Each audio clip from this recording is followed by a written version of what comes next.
Bonjour à tous, bienvenue dans notre matinale. Ce matin, j'aborderai avec vous un sujet qui nous concerne tous, puisqu'il est question d'un père, le besoin d'un père aimant. Et pour cela, j'ai choisi le passage de l'apôtre Paul qui se trouve dans Éphésiens, au chapitre 6, verset 4, où il est dit « Père, n'irritez pas vos enfants, mais élevez-les en les corrigeant et en les instruisant selon le Seigneur. » Éphésiens nous rappelle que nous avons un rôle primordial dans la vie des enfants. Et quand on regarde l'expression grecque rendue par n'irriter pas, ça signifie littéralement ne provoquez pas la colère chez vos enfants. La Bible rappelle qu'un enfant a besoin d'une mère aimante, mais aussi d'un père aimant, pour ne pas un jour s'irriter, se mettre en colère ou couper le lien avec ses parents. Dans son ensemble, la Bible, avec la plupart des psychologues, nous disent qu'un père a un rôle fondamental dans la vie et dans la construction de son enfant ou de ses enfants. Il est pour eux un modèle, super-héros au départ. En tout cas, il se doit de tout mettre en œuvre pour essayer d'être ce modèle que les enfants attendent. Et pour avoir un bon modèle, il est essentiel que celui-ci soit présent parmi eux, pour les écouter attentivement, afin de mieux communiquer avec eux. Il est essentiel de montrer à vos enfants qu'ils ont de la valeur aux yeux de Dieu, mais qu'ils ont de la valeur à vos yeux.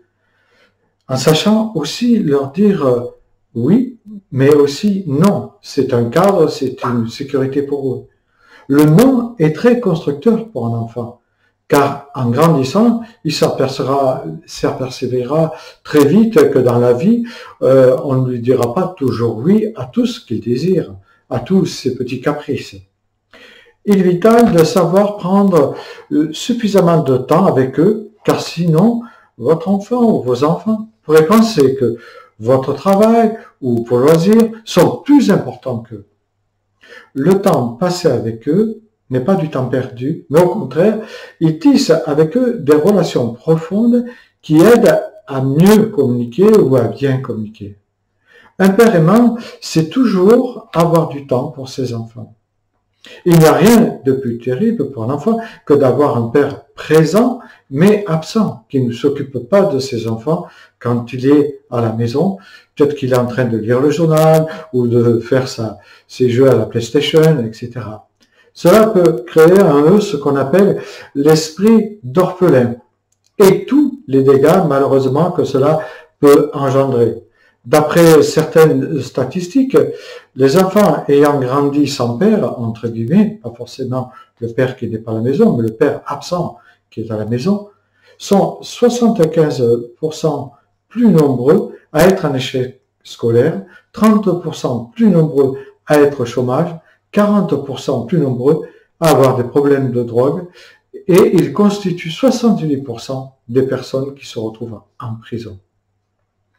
Bien sûr, il ne s'agit pas d'attribuer que le chômage, l'échec scolaire, la drogue, etc. sont toujours dus à l'absence du père.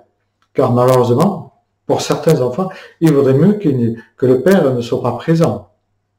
Il ne faudrait pas généraliser non plus, car chaque situation demeure un cas particulier.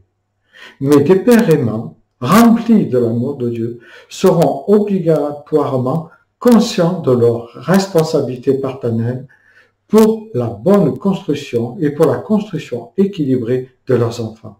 Un père qui aime Dieu du fond du cœur lèguera forcément à son enfant un héritage des plus précieux, comme la possibilité de nouer une relation d'amitié saine avec le Père céleste. Il est important de comprendre à quel point l'image que l'on a de son propre Père permet de constituer le socle sur lequel on construit sa propre relation avec Dieu. Que le Seigneur nous aide à être ces pères aimants qu'il désire que nous soyons. Bonne journée à chacune et chacun.